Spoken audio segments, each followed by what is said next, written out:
vespre a tothom i moltíssimes gràcies per venir. Quan arribi l'Isaac, que encara no ha arribat, us repartiran uns fulletons i en aquests fulletons hi veureu que hi ha 10 propostes de govern de Guanyem Girona en l'àmbit educatiu.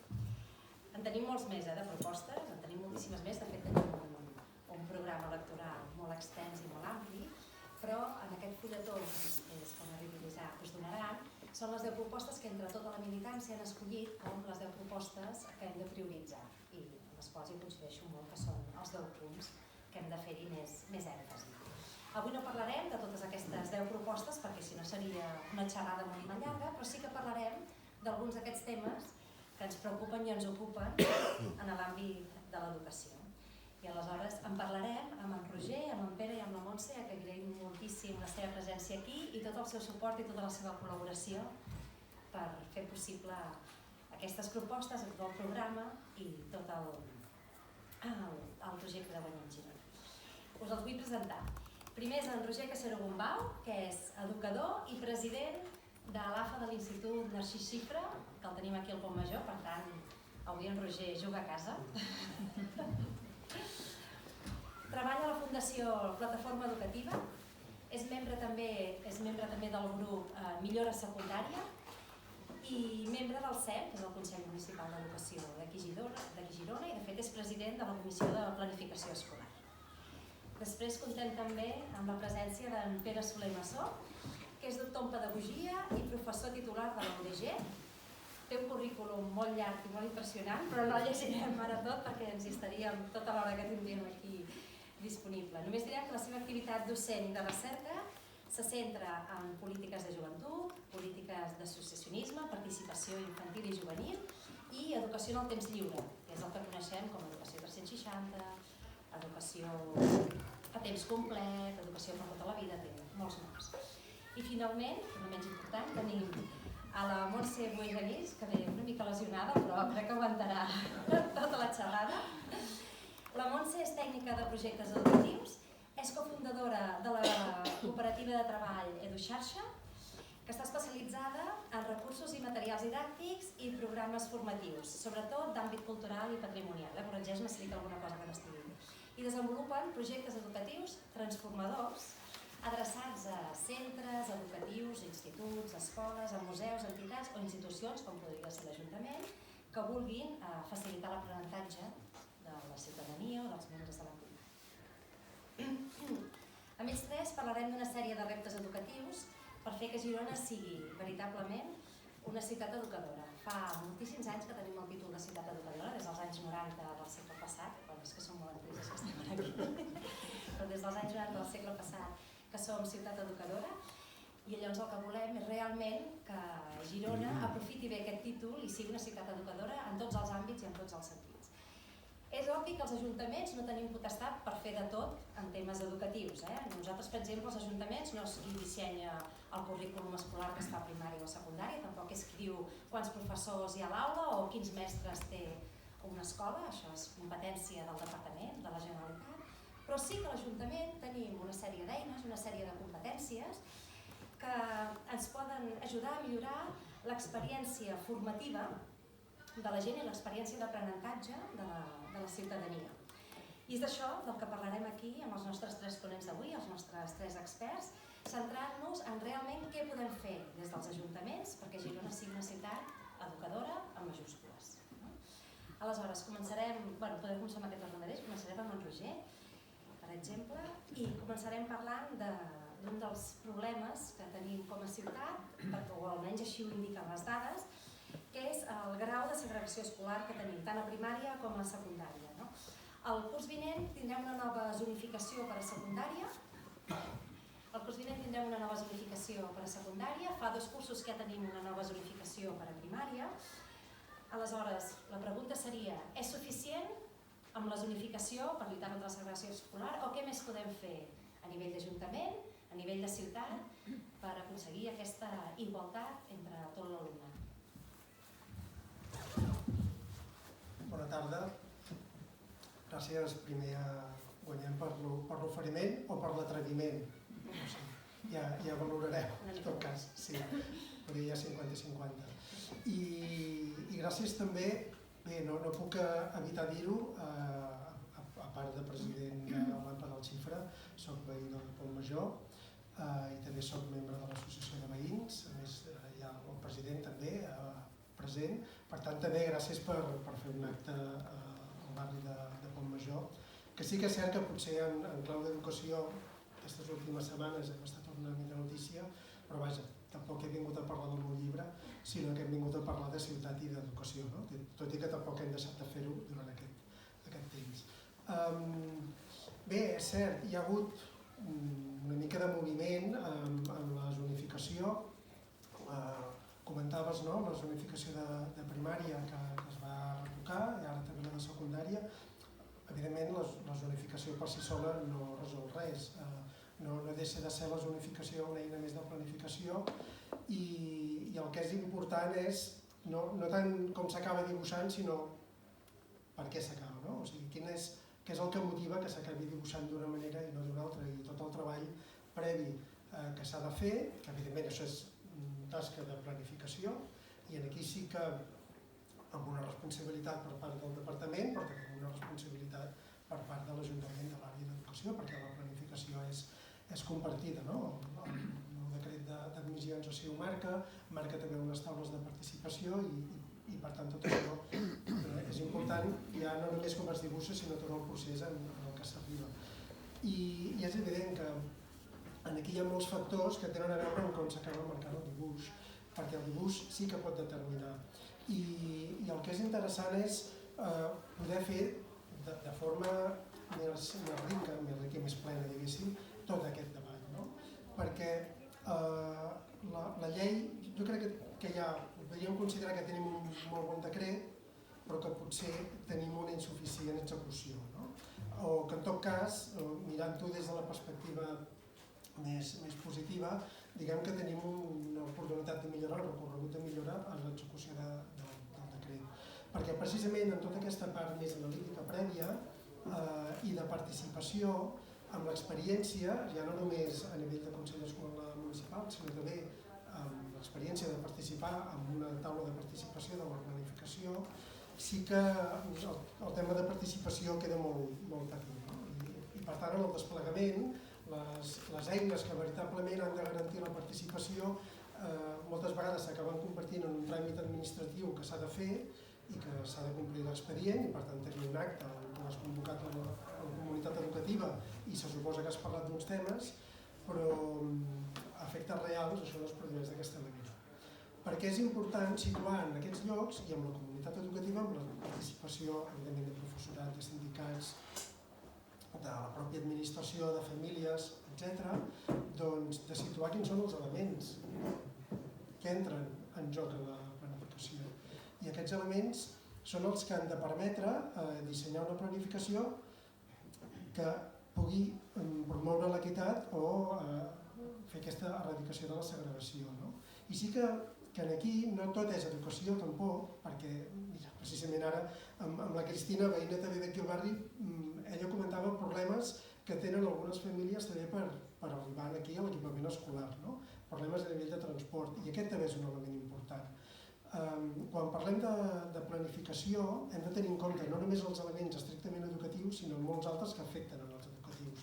I aquí entren qüestions com a nivell de mobilitat i evidentment també hi han d'entrar qüestions més a nivell d'urbanisme també, i de composició de barris.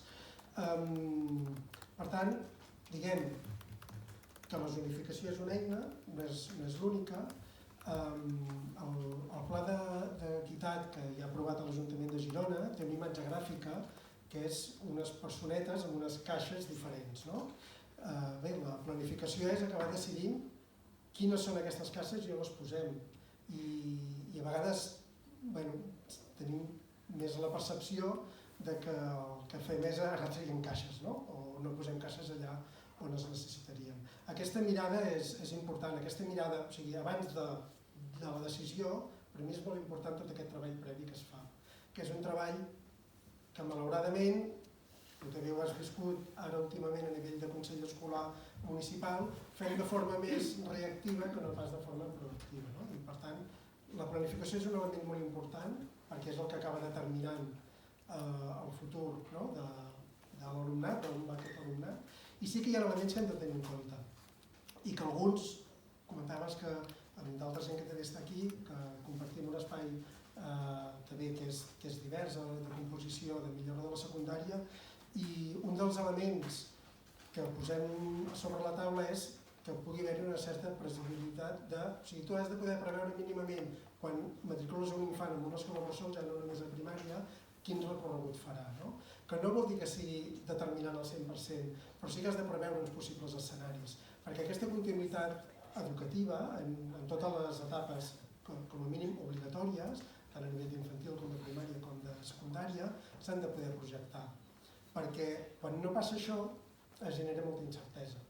I és un element, la incertesa, que no ajuda massa a favor de l'educació tampoc.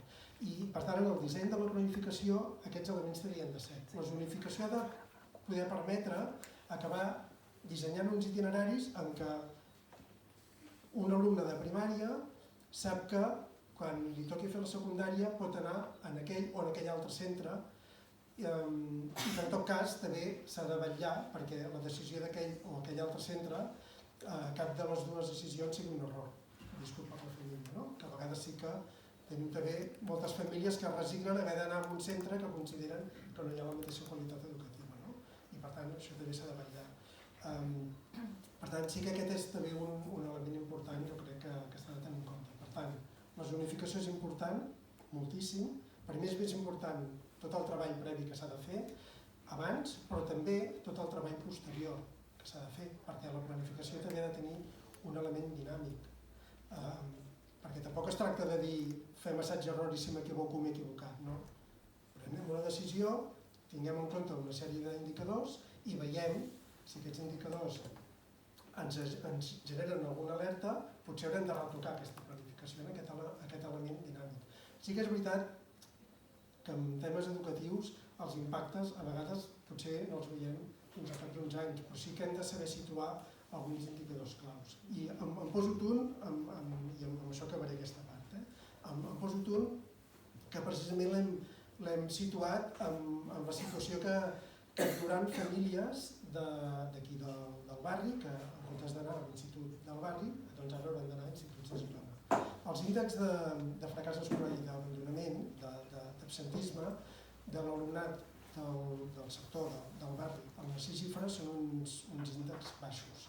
Si aquests índexs, per al motiu que sigui, veiem que ja el curs vinent s'incrementen, o que d'aquí 2 cursos s'incrementen en els altres instituts, doncs bé, aquest és un indicador que ens ha d'alertar d'alguna cosa, de que el com en aquesta transició no hem acabat d'atinar, no hem acabat de fer bé.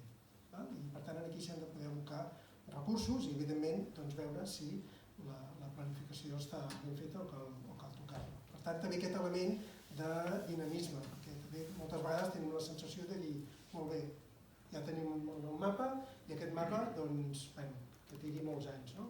Que tiri molts anys sempre que el podem anar revisant i podem anar reconfirmant que és útil, que aquella planificació dona resultats i si no, quins elements s'han d'introduir perquè aquella planificació doni els resultats esperats. Moltes gràcies. Sí. Mira, el posem abans del fullet amb les 10 propostes de proposta, és els que us reparteix ara l'Aureli. Un altre repte majúscul que tenim, a part de la segregació que es pot lluitar a través de la planificació i les zonificacions, però sobretot és molt important això que ha dit en Roger, la planificació escolar no és un bolet que puguis crear d'un dia per l'altre i de dir, mira, provem això, sinó que és una feina que s'ha de treballar molt a priori, amb un treball molt constant i rigorós sobretot, no deixar-te endur per sensacions d'això, sinó analitzant bé cada situació i tenint en compte el pes de cada decisió. I després també s'ha de treballar molt a posteriori, assumint les conseqüències dels teus actes i intentant sempre anar, és el que has dit tu, atinant bé amb com vas redefinint cada acció perquè les conseqüències siguin les que tu esperaves tenir i no et surtin amb uns... I per això s'ha de poder avaluar i hem de poder tenir indicadors que ens ajudin a avaluar. Un dels altres reptes majúsculs que tenim és l'abandonament escolar prematur. Això ho vull explicar bé perquè quan parlem d'abandonament escolar prematur gent es pensa que estem parlant de nens que abandonen primària o secundària, no.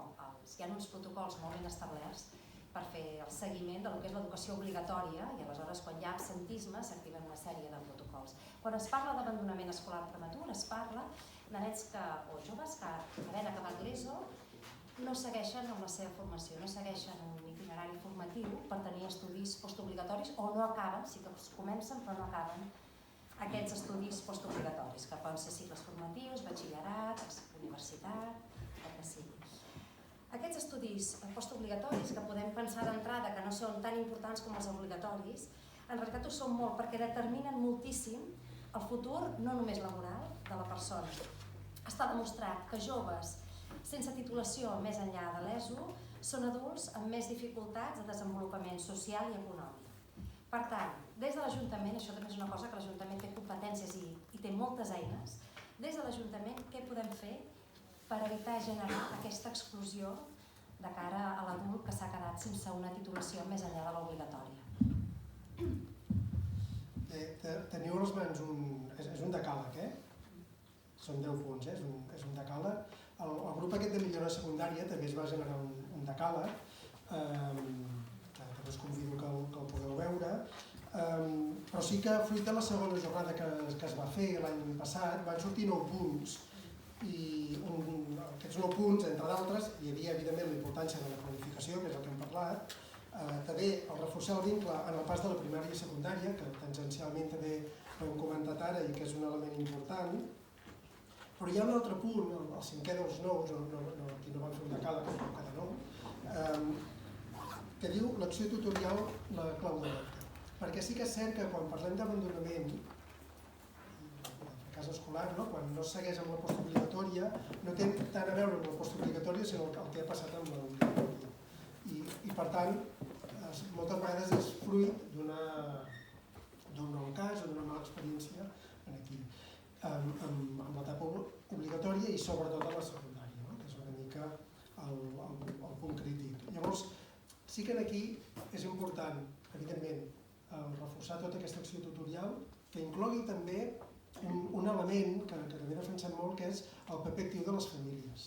Al final, quan entrem a etapa de secundària, com a famílies, com a pares i mares, tenim la sensació que evidentment, el professorat no és que ho faci de forma voluntària o volguda, és perquè no té més capacitat, però si la criatura més o menys va bé, és possible que a partir del segon o tercer trimestre et cridin a fer la tutoria o fins i tot pot ser que no et cridin al llarg del curs. Evidentment, si hi ha algun problema, doncs ja de seguida. Clar, això tampoc hauria de ser així, perquè al final sembla que només les famílies són presents quan hi ha problemes, i tampoc és aquesta la visió des de la que s'ha de fer. Llavors, aquí el que també ja reivindica, o reivindiquem una mica, és aquest paper actiu de les famílies. Ara aquí se'm va una mica el tema de l'AMPA, el des de l'AMPA, però sí aquest paper actiu de les famílies en acompanyar els joves a les seves decisions. Evidentment, quan un alumne està fent l'ESO, és ell qui ha de prendre la decisió del que vol fer després.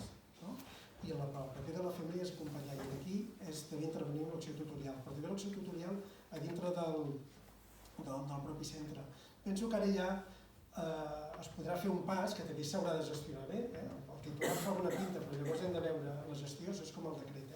El decret fa bona pinta, hem de veure que després la implementació sigui bona, que és que es pugui, tot el tema d'absentisme es pugui alertar, anticipar, comunicar, precisament en els ens locals perquè també es pugui fer alguna cosa, perquè evidentment es poden desplegar programes per fer. I sí que és cert que el factor diferencial, potser també, ja ho parlaran ells més endavant, però el factor diferencial no és tant el que passa dins de l'institut o dins de l'escola, sinó el que passa després. I per si algú en dubtava, i veure que la pandèmia ens ho va deixar clar, i el confinament ens ho va deixar clar. A partir del moment en què tot el pes, o gran part del pes, es va traslladar a casa, aquí és on es van veure mancances. Mancances de les capacitats parentals i parentals d'algunes famílies en fer aquest acompanyament, amb una diferència molt gran d'alumnes que podien tenir un bon acompanyament i alumnes que no, més enllà de si tenien connexió a internet o no. Per tant, tot el que és reforçar a la família i a l'entorn de l'alumne a dins del centre escolar, però sobretot també a la comunitat, en el seu entorn, Això el que afavoreix és que al final la seva experiència educativa, el seu rendiment escolar sigui millor i que puguem minimitzar aquest abandonament. Perquè sí que és cert que sense que sigui 100% determinant, però sí que els estudis el que marquen és que, doncs bé, que llavors el futur s'encara molt millor, evidentment amb una major preparació a nivell formatiu. Que és veritat que potser tampoc no tot passa per la universitat, no?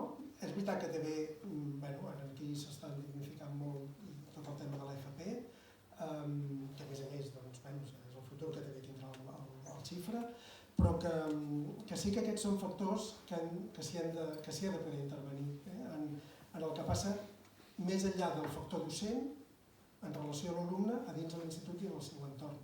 Crec que són factors on des dels ens locals o des de l'Ajuntament de Girona sí que s'hi pot intervenir a nivell de programes d'acompanyament, alguns ja es fan, sobretot en llocs on hi ha pla comunitari, però que sí que és important que això es faci i amb aquesta acció tutorial. De fet, una de les preocupacions de l'institut, xifra a l'hora de perdre alumnat del sector, és dir, ostres, a l'institut tenim una bona dotació a nivell de tutories i d'orientadors i on hi ha un bon coneixement, una bona relació amb les famílies, no sabem si això, o tant de bo, que això també es pugui garantir des dels instituts de destí, una mica en el calendari aquest alumnat.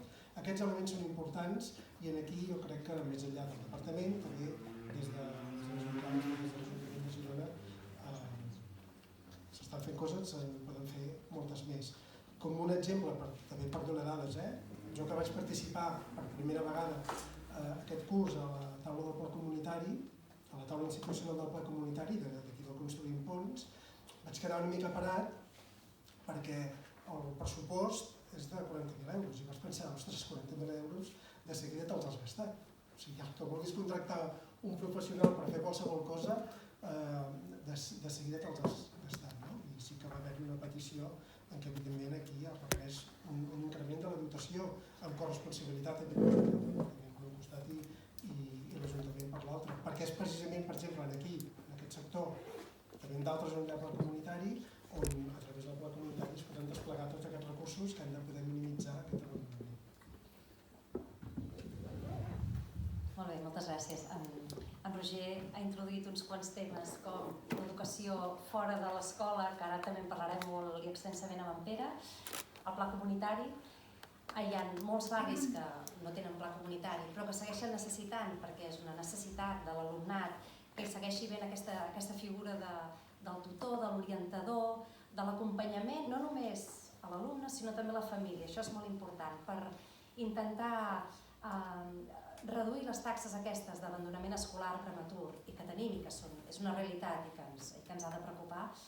La clau sovint és fer-ho abans que es produeixi el fet, és a dir, anticipar-se. I llavors és clau la secundària, és clau fer un bon guiatge dels alumnes a la secundària, però és clau també fer un bon acompanyament en el pas que acabes l'ESO de la secundària cap a l'opció que tu hagis triat, cicles formatius, universitat, batxillerat, el que tu hagis triat. Però és molt important fer aquest acompanyament, és molt important que les famílies tinguin la informació que han de tenir a l'hora de fer la tria i després que tinguin també la figura aquesta de l'orientador, del tutor, que els guiï en quin potser seria l'itinerari educatiu pel seu fill o filla, que fos com més definit millor per intentar evitar això, aquestes pèrdues a mig camí, que hi ha el fracàs després, que és la frustració que després arrosseguen i que fa que deixin els estudis abans de tenir una titulació.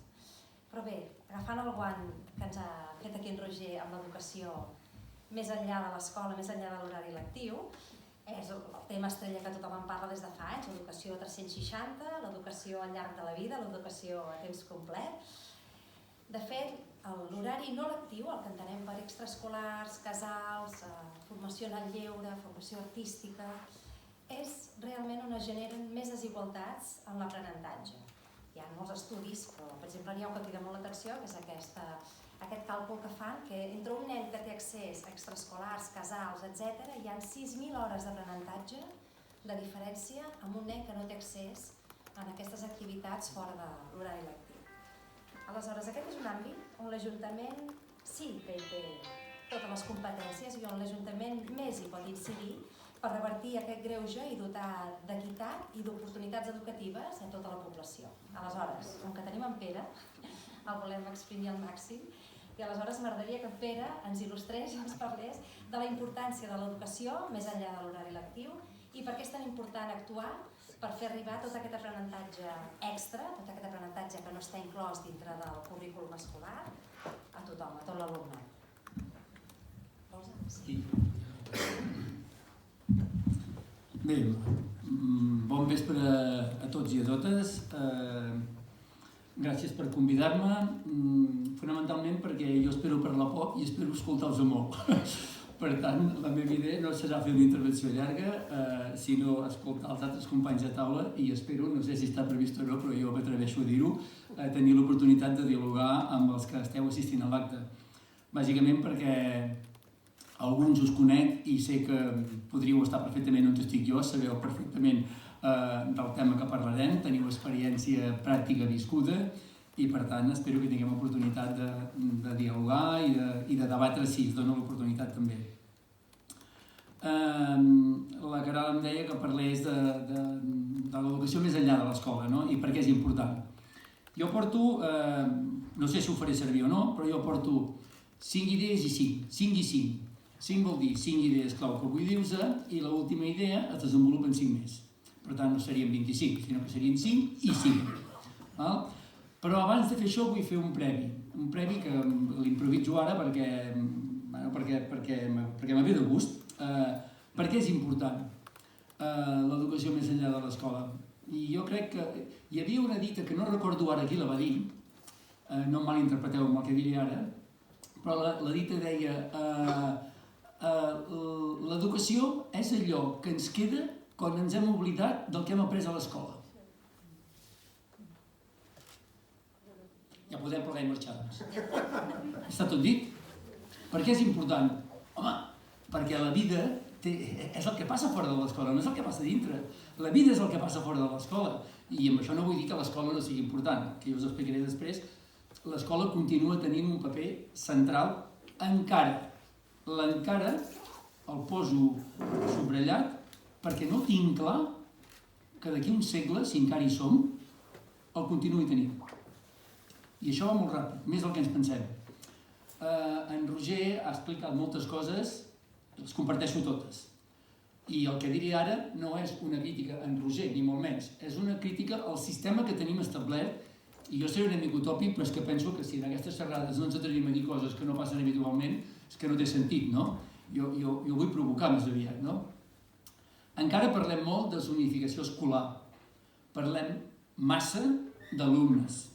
I articulem les zones, que abans hem parlat, al voltant de les escoles. Jo pregunto per què. Per què? L'escola ha de ser el que ha de determinar les zones? O l'institut? Jo crec que hi ha de ser present. L'hem de tenir present. I potser, si voleu ser generosos, en primer lloc. Però em nego a que sigui l'únic criteri. Hi ha d'haver molts altres serveis i equipaments que avui són determinants per la desigualtat.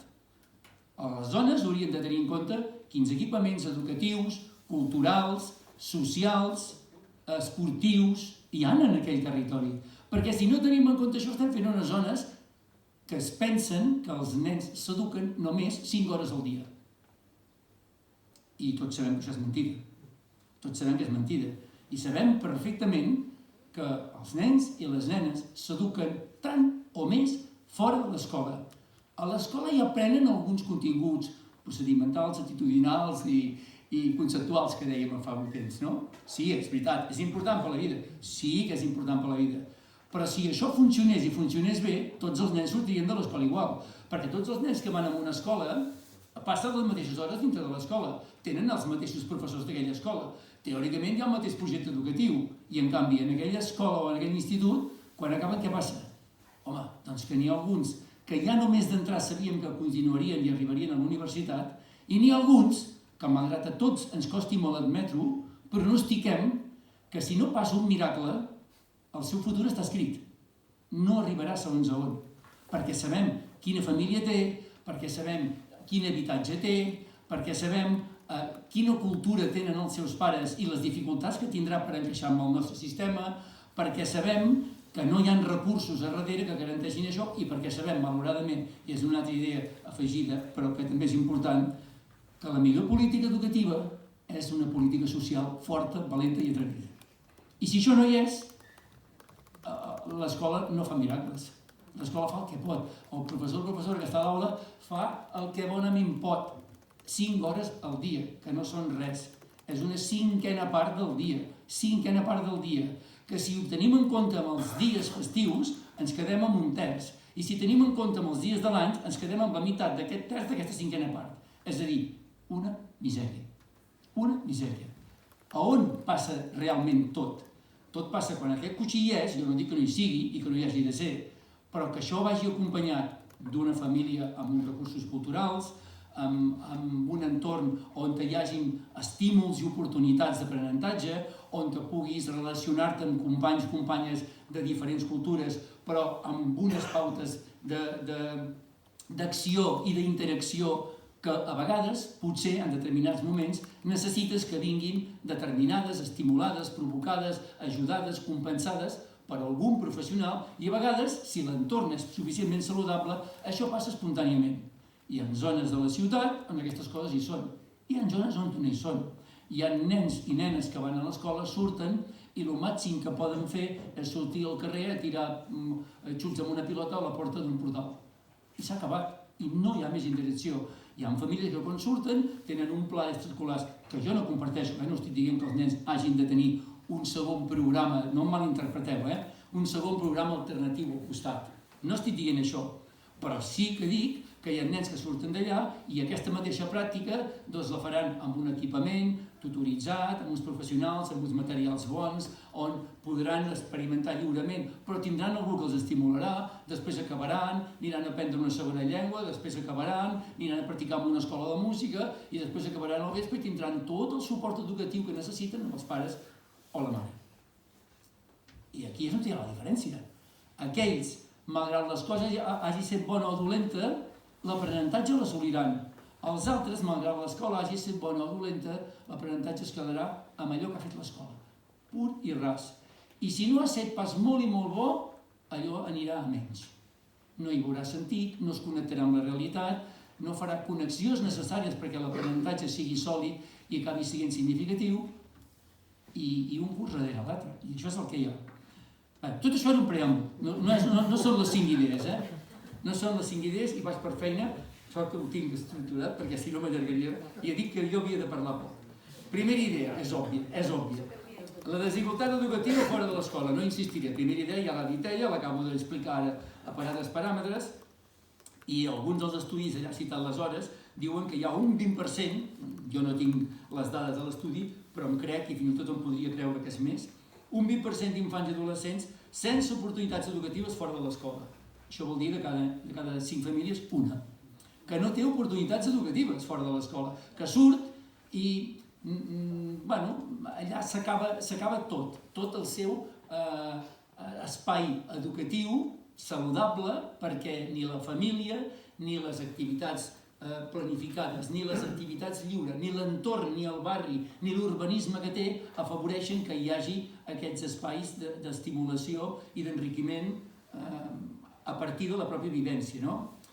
Per tant, hi ha situacions que justament generen aquest greuge, aquest decalatge entre uns casos i uns altres. I això ens ho podem imaginar en temes esportius, en temes de lleure, en teatre, en dansa, en art plàstiques, en música, en lleure educatiu, en ludoteques, en centres juvenils, en museus. Fixeu-vos si hi hauria serveis i equipaments que en aquest mapa de zonificació hauríem de situar. I veuríem que hi ha zones on no hi ha res. Hi ha l'escola, punt, s'ha acabat. No hi ha res més. No hi ha res més. I en aquella zona en qui poden interactuar els nens? Amb l'escola. I quan l'escola es tanca, doncs amb res. Amb res. Esclar, se'n poden anar a una altra punta de ciutat. Sí. Com? Sols? Caminant? Amb l'autobús? Deixeu-me riure. Segona idea. L'escola. Peça clau imprescindible. No estic dient que l'escola no sigui important, només faltaria. Jo treballo a un departament d'educació de la universitat i per tant estic al sistema educatiu formal, diguem-ho així, no? I per tant m'entenc el sistema.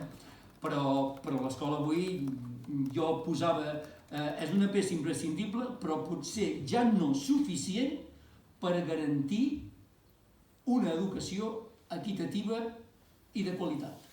No és suficient.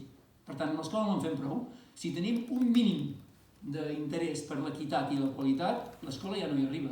Fa 70 anys, un sistema productiu com el que teníem, sí que potser a l'escola n'hi havia prou per formar un treballador operari que anava a un lloc i feia una feina purament mecànica, però avui no hi ha cap feina d'aquest estil. Totes demanen innovació, reciclatge, que t'has de reinventar constantment, també em fa riure això, però és igual, però aquest missatge és tan gran que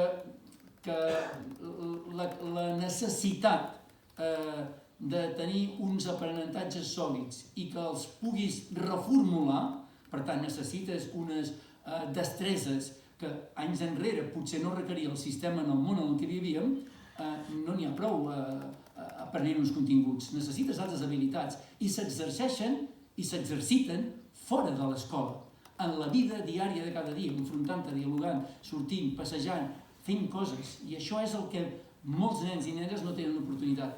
I és la crítica que faig a molts joves universitaris, també no penseu que això passa a l'escola només, La gent ve allà, consumeix el que es dona a l'aula i si a darrere no hi ha una interacció, ens quedem amb gent molt ben formada, però poc crítica pel sistema que tenim. Per això tenim els governs que tenim i per això tenim el país que tenim, perquè hi ha poca gent crítica amb el model que tenim establert. És la crua realitat, Per tant, segona idea deia que l'escola no és una peça ja suficient i que aquesta mirada d'equitat requereix un acompanyament familiar. Tercera idea, vaig ràpid, municipi cohesionat. Municipi cohesionat per mi equival a aquell municipi que el temps no escolar és un temps enriquidor per a tothom. És a dir, i d'això suposo que en parlarem després també, és un model, hi hauria molts, de ciutat educativa. És un model de ciutat educativa. Per tant, és cohesionat quan aquestes zones tenen un mínim equilibri, on les famílies no veuen que ocupen un espai perifèric, no perquè estan als afores de la ciutat, sinó perifèric d'un sistema que és totalment centralitzat. Tot passa al centre, els preus són molt més cars, les famílies d'allà tenen molt més poder adquisitiu, per tant es va generant un efecte d'anar expulsant, ho estem vivint molt clarament a Girona i ho estem vivint no només a Girona, sinó que jo diria ho estem vivint al país. Passa el mateix en respecte a Barcelona i respecte a la perifèria, el model es va reproduint, no? Per mi un municipi cohesionat o un país cohesionat és quan això no hi és. És quan, utòpicament, això és impossible, però utòpicament no hi hauria un centre, hi hauria molts centres. Seria una idea de xarxa real, on cada nus és important i que quan es trenca un nus, la xarxa es foreda i ja no fa servei, ja no funciona. Per tant, tots els nusos han de ser forts. El nus esportiu, el nus cultural, el nus artístic, el nus educatiu, el nus dels mitjans de comunicació, el nus dels mitjans de comunicació de transport i els mitjans de comunicació de la xarxa, em refereixo, els dos. I podríem anar posant nusos. Si això no és fort, per mi l'escola no vull dir no fa res, però vull dir no pot fer la missió que se suposa que antigament podia fer una institució com l'escolar, no? El deure, per tant, per mi, jo crec que hi ha un deure de política educativa per fer front a aquesta desigualtat. Passo a la quarta idea. La política municipal ha de tenir en compte aquest repte i, per tant, ha d'afavorir que hi hagi una xarxa suficientment forta que pugui construir i articular i fer possible aquest treball en les diferents zones de la ciutat. I això què voldria dir? Voldria dir comptar amb les entitats, amb els moviments, amb les associacions, amb aquells col·lectius que ja estan organitzats però que ells sols, sense un suport d'una política estratègica a nivell municipal, és com tirant pedres i no arribar a l'objectiu final, perquè tu sol no pots, necessites un impuls gran, no? I aquí una idea seria, que ja existeixen, però potser no amb la perspectiva que jo estic plantejant, taules de coordinació amb els diferents agents a cada una de les zones, que fossin taules realment participatives, i que aquestes taules participatives poguessin portar a debat justament això que estem parlant ara, no? Què hi ha en aquesta zona per garantir el treball de l'escola i que aquesta connexió arribés. Clar, el model que jo estic plantejant és un model que qüestiona més enllà del municipi, qüestiona municipis perquè són els primers afectats i els que tenen més marge de maniobra en aquest sentit, però qüestiona també, per mi, el govern de la Generalitat. És a dir, i si m'apureu, el Ministeri d'Educació de Madrid, quin és l'encàrrec que tenen les escoles? Jo no concebeixo aquest model on la feina del mestre de l'aula és treballar amb els estudiants i fer unes reunions amb les famílies. Jo concebeixo que això és treballar amb els estudiants, fer reunions amb les famílies i participar i fer reunions amb aquesta taula de coordinació de cada zona. I això hauria de formar part del seu horari lectiu, no com voluntariat, perquè si no estem perduts. I ho dic per respecte als professionals, perquè no és fàcil la feina, i ho dic també per garantir que es pugui exigir que tots ho facin, perquè si no hi haurà escoles on hi haurà molt bona voluntat i faran reunions a les 10 de la nit, fora de l'horari, i ho que vulguis, hi haurà escoles que diran, perdona, jo tinc el meu horari, tinc la meva vida privada, tinc la meva família, i ja voldria, però no. I aquí s'acaba la discussió, no hi ha més a discutir. No? I ja passo a la cinquena i última idea, que en té 5 de petites molt ràpides. Són 5 principis, el d'equitat, el de proximitat, el de treball en xarxa, el de corresponsabilitat i el de qualitat. Els diré molt ràpidament i ja tindrem temps de parlar-ne. El d'equitat, ja l'intuïu, igualtat d'oportunitats, i jo posava per no oblidar-nos en l'accés, en el procés i en els resultats. No n'hi ha prou en dir que sí, que tots hi puguin arribar, si després durant el procés hi ha una discriminació i hi ha un tracte desigual, hem perdut l'accés, i si el resultat també no es garanteix que es pugui arribar amb una mínima equitat, tota la inversió d'equitat en l'entrada i en el procés ha deixat de tenir sentit si el resultat final no és el que esperava. Per tant, aquí hi hauria una feina important a fer. Revisar quines són les barreres que tenim amb aquesta equitat. I aquí abans en parlàvem amb el tema dels pisos, amb el tema de l'urbanisme, en fi, n'hi hauria moltes. I incloure tot el tema de diversitats en plural aquí dintre, no? Perquè hi ha molts prejudicis en aquesta entrada inicial. El segon principi, el de proximitat, diagnòstics actuals i acurats, és a dir, mapes de recursos i serveis a l'abast de tota la ciutadania. Dels nens de l'escola, perquè sàpiguen què tenen en la seva zona de proximitat per anar, per fer... I això hauria de ser contingut escolar obligatori. Això sí, abans d'aprendre segons quines coses, que aprenguin què tenen en la seva zona, com poden treure suc a tots aquells serveis que el municipi té necessitat i posa al seu abast. És curiós que hi ha nens que acaben l'escola i no saben què hi ha en un equipament del seu barri, perquè no hi han entrat mai. I és un equipament públic i no hi han entrat mai. Per no parlar ja que no saben ni quines muntanyes tenen al voltant de la ciutat, perquè no els hi han explicat com es diu. Per mi són coses sorprenents, però això passa amb moltes, no dic en una escola. Per tant, principi de proximitat, i aquests mapes acurats haurien de permetre treballar amb tota la comunitat, amb les entitats, i no són mapes només a dir aquest equipament es diu així, sinó què hi ha, què fa, amb quin pressupost, com funciona, quins horaris té, és a dir, tota aquella informació que permeteix construir xarxes reals, no? Tercer principi és el de la xarxa real, mirada holística i actitud facilitadora d'aliances, això és feina que hauria de fer el municipi, quan dic el municipi em refereixo a l'Ajuntament. Quart principi, el de corresponsabilitat, intentar fer que això fos assumit pel propi col·lectiu de cada territori, que no fos només això se'n cuida l'Ajuntament, no, això se'n cuida cada taula territorial que pressiona, que apreta, que posa els problemes sobre la taula i en busca les solucions. I el últim principi és el de qualitat, tot això pensant que arribéssim a un mínim de principis d'equitat i qualitat que plantejava al començament, no?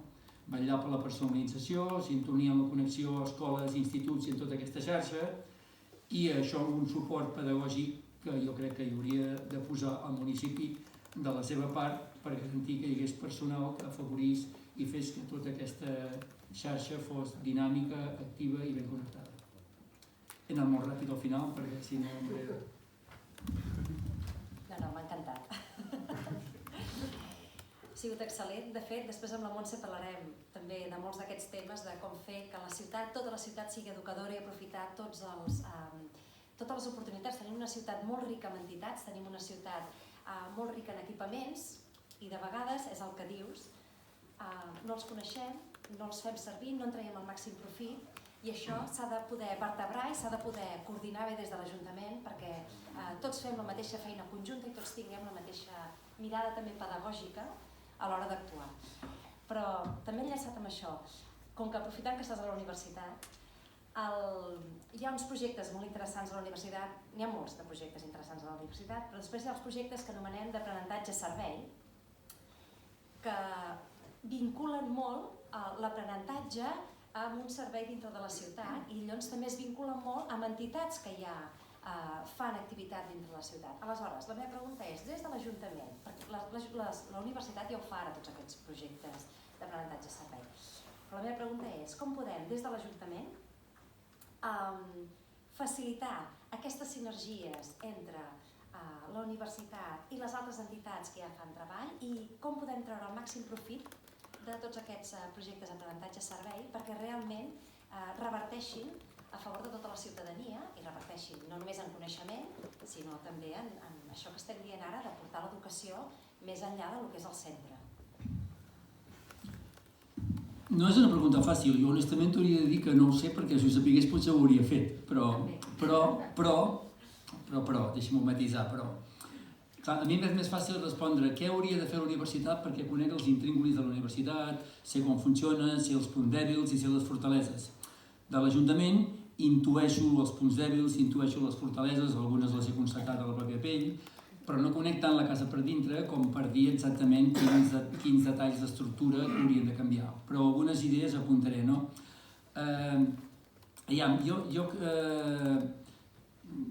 Jo penso que l'aprenentatge-servei, per definició, és justament una part del que estava explicant jo ara, no? És com, si ho pensem des de l'àmbit universitari, és com els estudiants poden assolir els aprenentatges que se suposa que la universitat ha de proporcionar, oferint un servei a la comunitat. És una cosa extraordinària, magnífica. El que ens sorprèn és com hem tardat 20 segles a descobrir-ho. Però en tot cas estem en aquest punt, no? Fins fa 10 anys la universitat tenia dues missions, o fins fa 20 anys en tenia dues, la docència i una mica la recerca. Fa 10 anys es va posar una tercera missió a la universitat, que era docència, recerca i transferència. Es va dir, no n'hi ha prou en que faci recerca, el que hem de garantir és que aquesta recerca retorni, arribi al territori, és a dir, que ens obliguen a fer-ne difusió, a publicar-la i a fer saber que ha sortit. I ara, ja fa menys de 10 anys, es va posar sobre la taula, i això ja està en el marc de tot el mapa universitari espanyol, que tenen 4 funcions, 4 missions, docència, recerca, transferència i compromís solidari, compromís comunitari, diem nosaltres, no? Compromís amb la comunitat, que justament vol dir aquesta transferència la pots fer publicant un article o la pots fer posant-te a disposició del teu territori i potser fer-la sobre una necessitat real del territori. I l'aprenentatge-servei és una manera, no l'única, de donar aquesta resposta. El problema és que, ara parlo del mapa universitari català, perquè a Girona formem part d'una xarxa d'aprenentatge-servei universitari, de fet hi ha una xarxa espanyola, hi ha la xarxa catalana, que com a anècdota, com passa sempre, es va crear la xarxa catalana, ens hi vam començar a posar, es van començar a fer coses, després es va venir gent d'Espanya, es va portar la xarxa a la resta d'Espanya i ara resulta que tot es fa a Espanya i són els que publiquen i fan coses i a Catalunya ens ho mirem. En fi, és igual.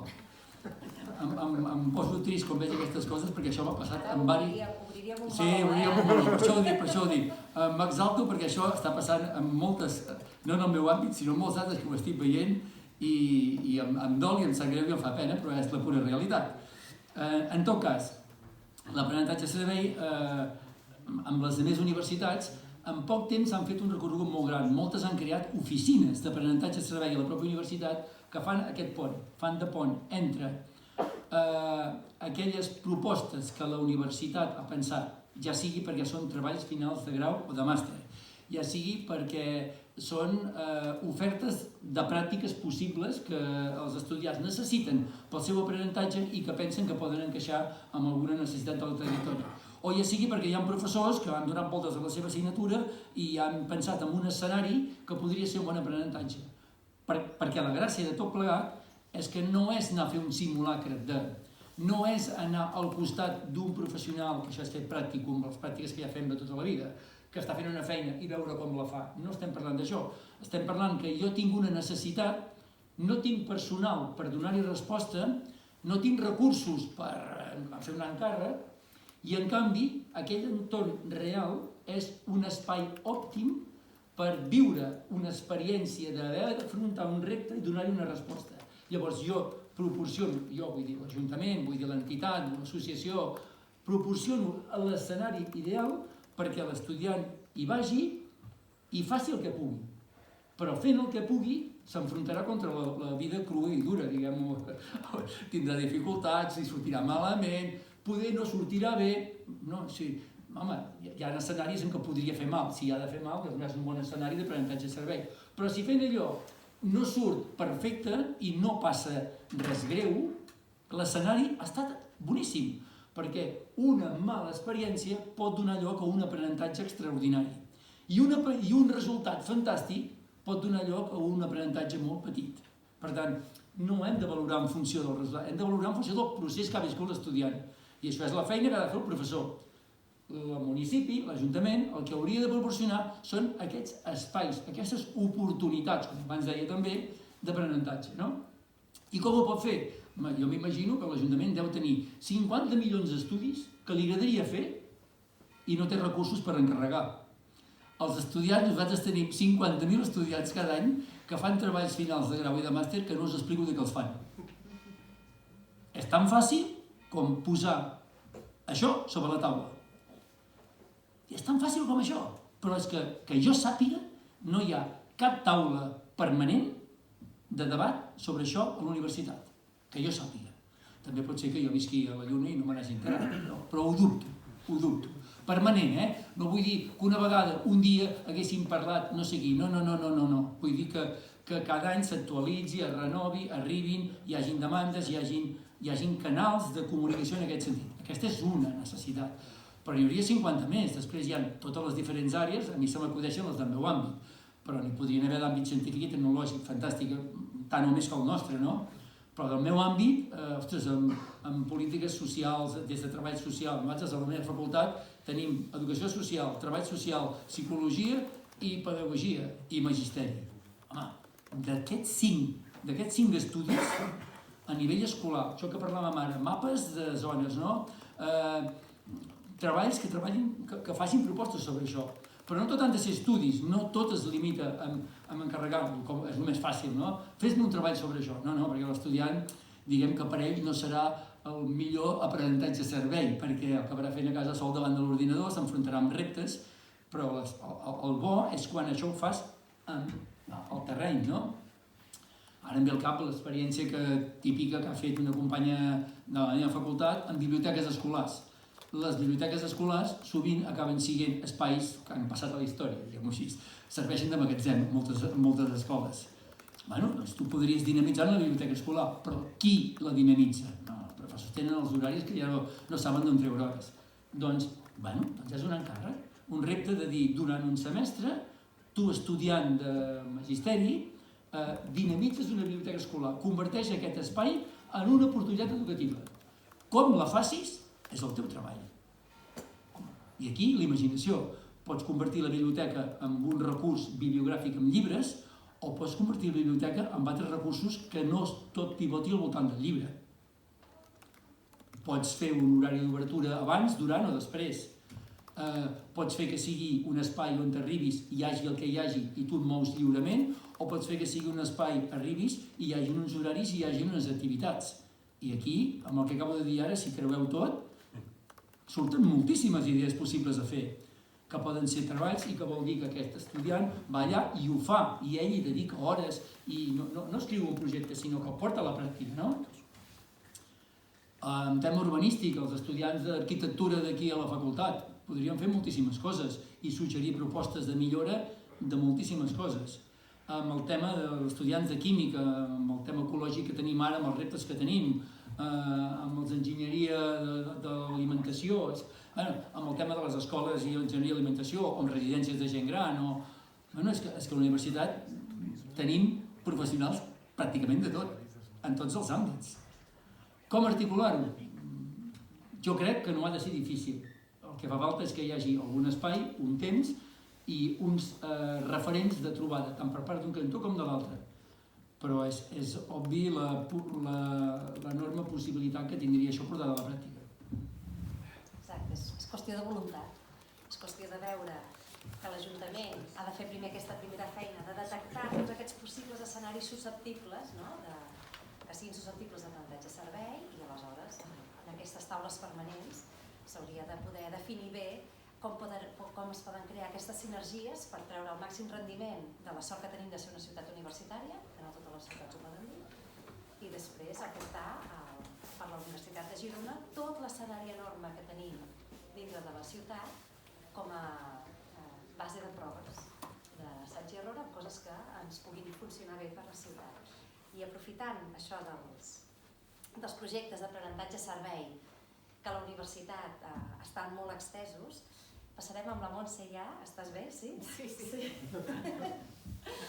Perquè els instituts, amb els nous currículums aquests que es fan des del Departament d'Ensenyament, en els instituts també s'ha fet, potser és a tercer d'ESO, ara això no ho sé segur, però jo crec que és a tercer d'ESO, també s'ha fet una mena de projecte d'aprenentatge servei que no tenen aquest nom, es diuen servei comunitari, però que ve a ser una miqueta en un nivell diferent que el de la universitat, òbviament, però ve a ser una miqueta la mateixa tònica. Aleshores, l'Ajuntament, òbviament, també podria establir llaços molt més estrets amb els instituts i facilitar aquests projectes, donar idees, facilitar marcs d'actuació per crear una vinculació molt més forta entre l'institut, molt més forta i molt més significativa entre l'institut i l'entorn on es mou i les entitats que hi es mouen a l'entorn d'aquest institut. Per tant, amb la Montse, que la tenim avui aquí, si ens podries posar exemples de tot el potencial que aquests projectes de servei comunitari que es poden fer als instituts tindrien tant per revertir en l'aprenentatge dels alumnes com també per l'enfortiment comunitari de la ciutat i per revertir en la millora de la vida de la ciutat. I després, òbviament, la mateixa pregunta. Quin paper hauria de tenir l'Ajuntament, tot i que la resposta és molt òbvia, sense facilitar també, però quin paper hauria de tenir l'Ajuntament i com podem afavorir que entitats i centres educatius treballin de forma conjunta, de forma comunitària, per crear molta més vinculació amb el seu entorn. Molt bé, doncs merci Caral i gràcies a tots, han sigut unes intervencions superinteressants. No sé com esteu els que esteu de públic, però també us encoratjo després a contribuir a la reflexió i al diàleg perquè penso que poden continuar fent bullir l'olla i fent créixer idees. Has posat molts deures sobre la taula, Pere, i també Roger, o sigui que no serà per falta d'idees i de feina, però bé, estirant una mica el fil del que comentàveu, a mi, d'entrada em semblava interessant recuperar aquesta idea, no? De que aquesta vinculació comunitària justament és especialment interessant per aquesta doble dimensió, no? Per la vessant social i per la vessant pedagògica. Per la vessant social, perquè justament enfortir aquesta vinculació amb l'entorn és una manera de crear aquests lligams de pertinença, no? De poder abordar qüestions que ara estàveu posant sobre la taula, no? Aquest coneixement de l'entorn, no només dels infants, sinó també de les famílies. I aquest sentiment de pertinença i aquesta participació, aquest ser part, no? D'aquest entorn és el que és una base fonamental d'aquesta construcció, d'aquesta cohesió social. I per la vessant pedagògica, perquè doncs, també ho heu comentat, no? Tota la renovació pedagògica ja fa molts anys apunta que com més vinculats amb la realitat del dia a dia, amb la vida quotidiana dels infants i dels joves, siguin els continguts que es tracten, doncs més significativa serà l'experiència i més profund serà l'aprenentatge, no? Llavors també en aquest sentit justament l'aprenentatge servei, com ara comentàveu, és una eina esplèndida perquè la pròpia metodologia del projecte et defineix que hi ha d'haver aquesta interacció amb l'entorn, o sigui, s'ha de fer. Vale? Llavors és interessant que estigui integrada en el marc curricular perquè tots els centres d'educació secundària ho han d'implementar. Llavors aquí sí que hi ha una porta d'oportunitat molt interessant, perquè tot i que estigui en el currículum i s'hagi de fer obligatòriament, doncs es pot fer més bé o més malament, no? I llavors en aquest sentit, al final la lògica de treball és similar a la que es planteja en el món universitari, no? El rol de l'Ajuntament és poder facilitar aquesta identificació, per una banda, d'entitats i recursos de l'entorn, aquest mapeig, no? O sigui, totalment en la línia del que comentàveu, o sigui, el primer pas ha de ser poder tenir un mapa clar dels recursos que hi ha a l'entorn, tant d'entitats de lleure, culturals, recursos ambientals, de qualsevol tipus, i que segurament pot ser interessant que el procés de construcció d'aquest mapa sigui col·laboratiu, sigui amb els propis agents del territori, i no només quins elements hi ha, sinó quines relacions hi ha, no? Amb aquests agents de l'entorn de l'escola, amb quins agents hi ha una relació estreta, amb quins no hi ha cap relació, amb quins hi ha una relació apàtica o conflictiva, o quins buits hi ha, no? També com indicàveu abans, segurament hi ha zones en què hi ha molts buits, no? Hi ha molts pocs agents, no? En aquest entorn. Llavors, primer pas identificar-ho, i segon, poder facilitar, no? Aquesta posada en contacte amb aquests agents de l'entorn.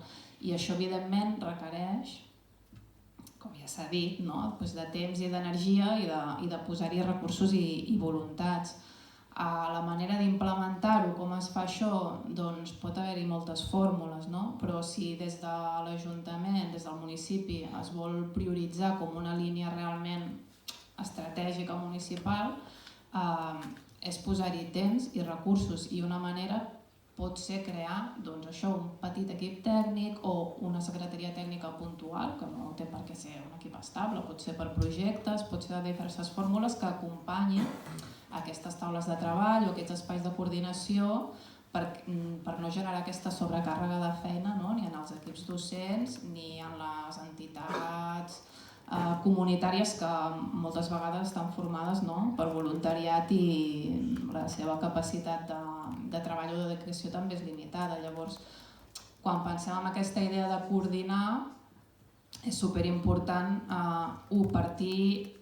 partir de la base de que en cada context serà diferent el procés. Jo crec que això també és important, no? Per això també el fet de crear aquest mapa de recursos de manera col·laborativa ja és una forma de començar a posar en marxa aquesta xarxa de territori, no? De començar a posar en interacció i en comunicació els agents que hi ha, i que els resultats i les maneres de fer seran diferents a cada lloc, no? Però segurament en tots els indrets el que es trobarà en comú, si se fes, anem a fer un DAFO, doncs la dificultat que sortiria sempre seria no tenim temps, no tenim recursos, no tenim altres coses a fer.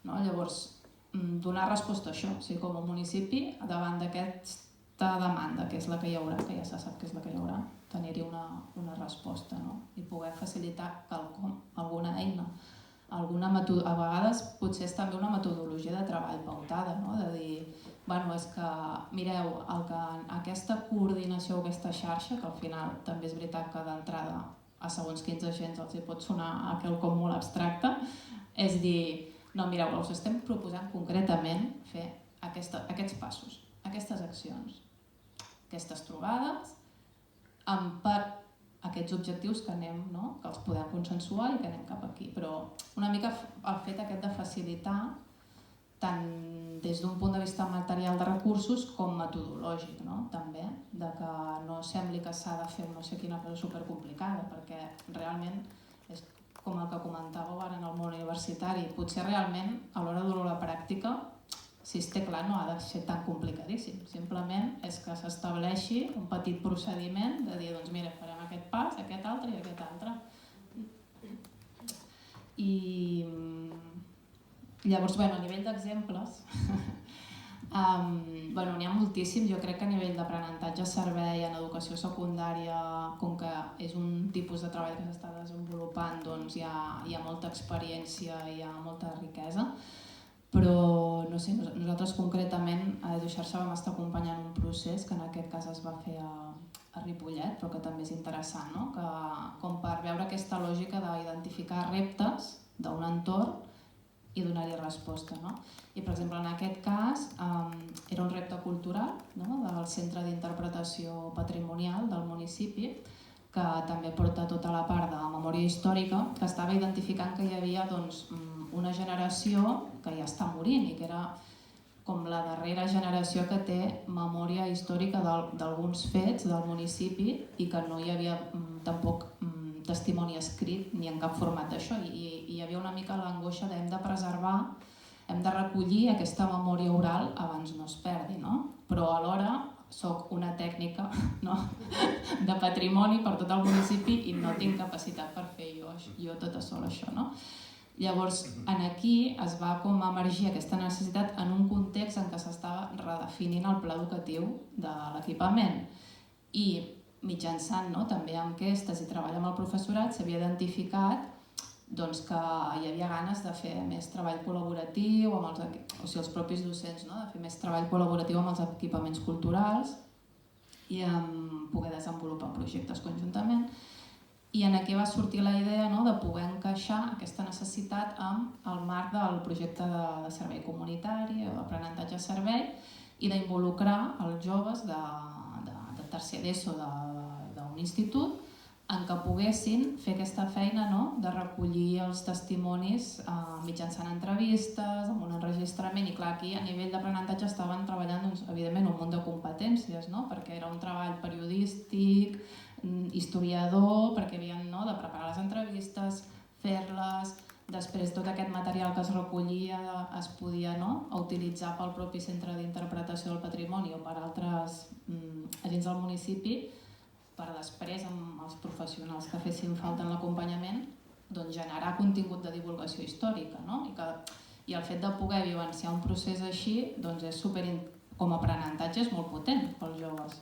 Però és que realment, a més, estàs donant resposta a un repte municipal. Era un repte que tenien com a ciutat de no perdre aquesta memòria oral. Llavors, és un exemple, però que n'hi ha mil i es fan projectes d'àmbit ambiental o d'àmbit més de justícia global o de mil i un temes, però que es pot estirar molt del fil i al final jo crec que és poder treballar d'alguna manera que es puguin recollir, que el municipi potser pot tenir aquest rol de recollir aquests reptes culturals i socials i posar-los una mica a disposició i connectar, no? Sí, no ha de ser difícil, això. En un principi, sobre el paper, no és una tasca molt difícil de tu recollir tots els reptes que tens com a ciutat i facilitar-los en un bon format als instituts i, si són coses ja més elaborades a les universitats, perquè puguin actuar-hi, extreure ells els seus propis aprenentatges i alhora la ciutat aprofitar-se d'aquest temps invertit i d'aquest aprenentatge fet pels alumnes. Ja per acabar, l'última pregunta que li farem a la Montse.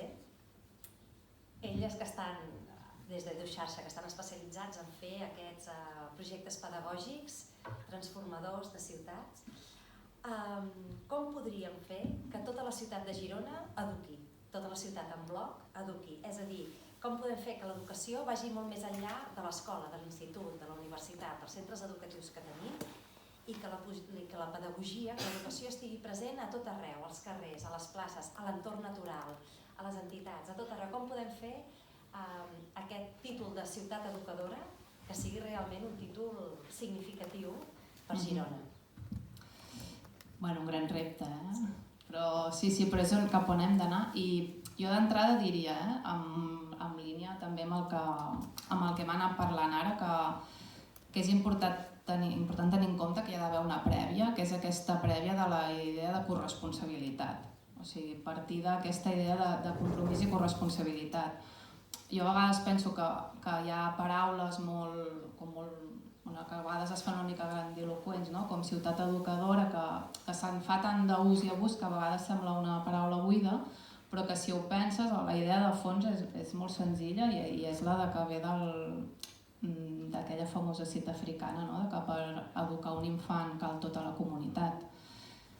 És això portat al terreny de la política pública, però llavors és dir, hem de treballar molt amb aquesta idea de corresponsabilitat. I una manera també important, no? Inicial és, que també s'ha assenyalat abans, per una banda, que s'ha d'integrar de manera transversal la mirada pedagògica en totes les polítiques públiques. No? També ho deia en Roger quan parlava de... té a veure amb la mobilitat, té a veure amb l'urbanisme. Això és fer ciutat educadora també, és a dir, no només és com connectem l'entitat esportiva amb l'escola, que també, però tota aquesta dimensió de quan estem fent urbanisme pensem en clau de que és una ciutat pels infants, la ciutat que estem construint, és per les famílies. No? Per una banda jo crec que això és molt important. I per l'altra també que a nivell de Girona, com totes i tots sabem, és una ciutat superpotent, o sigui, té un munt de patrimoni cultural, ambiental, té una xarxa potent associativa.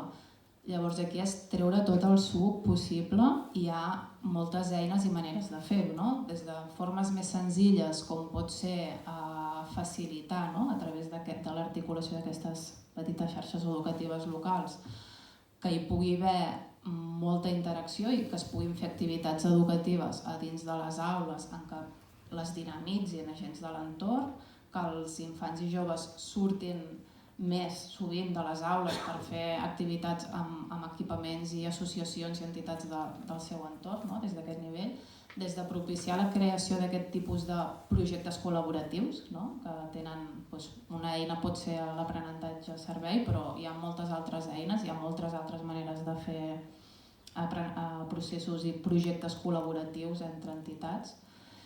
I també avançar en aquesta lògica de mancomunar recursos, no? També sortir una mica del sectorialisme i de este és mi territori, i poder dir, escolteu, tots són recursos públics, posem-los en comú, col·laborem, és a dir, si hi ha una escola, per exemple, que està fent un projecte artístic o teatral o plàstic o del tipus que sigui, que bonic que pogués aprofitar els centres d'art, els centres cívics, els teatres que tingui a prop, per exposar o per escenificar l'obra que han estat treballant a l'escola, que no es quedi dins de l'escola, sinó que l'escola es pugui obrir, però que els equipaments i els recursos també s'obrin perquè es pugui accedir, no? Vull dir que hi ha una part molt de recursos, de compartir espais i que hi hagi més fluïdesa i més trànsit del que hi ha ara, no? entre escoles i agents.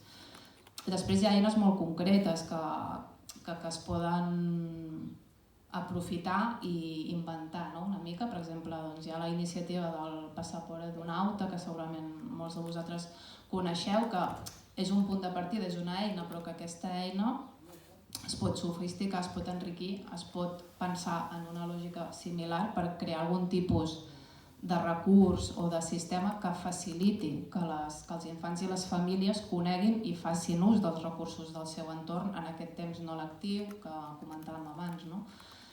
I sobretot pensar en posar el focus en aquells infants i en aquelles famílies que de natural no en faran ús o que de natural no ho tindran tan fàcil per accedir, per conèixer aquests recursos i aquestes eines.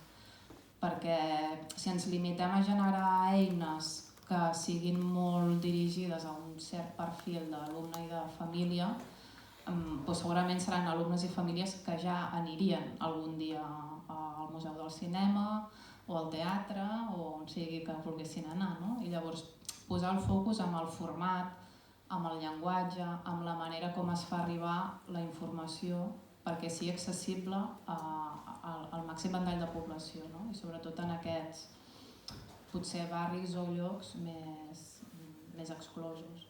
I l'última cosa també, apuntar una cosa que ja s'ha dit però que m'ha semblat molt interessant el que deia en Pere i que també ho tenia apuntat, de dir que la millor política educativa és la política social. No podem dir que estem fent ciutat educadora mentre estan desnonant a les famílies. O sigui, com s'ha d'educar un nen que l'estan desnonant? Bueno, s'educa, però clar, l'aprenentatge que té és el que és, no? Vull dir, hi ha d'haver una vinculació molt estreta i que el benestar social i l'equitat social són les que permeten aquesta equitat educativa, perquè si no per molts recursos i molta purpurina que hi vulguem posar, és molt difícil. Acabarà sent un aprenentatge i unes propostes que continuaran limitades a les famílies amb més capital cultural o més capital econòmic. I no m'enrotllo més perquè és una mica tard. I estaria guai que també tothom qui vulgui pugui participar. Sí, potser ho deixarem aquí al torn. Tenia apuntats més d'això, però tot aquest tros del final el deixo perquè si no tindríem torn obert. De pregs, preguntes, qüestions que no hagin quedat clares o aportacions que vulgueu fer amb qualsevol dels ponents o a mi mateixa com vulgueu. Martí, tenim micro o no? Sí. No. Puc treure aquest?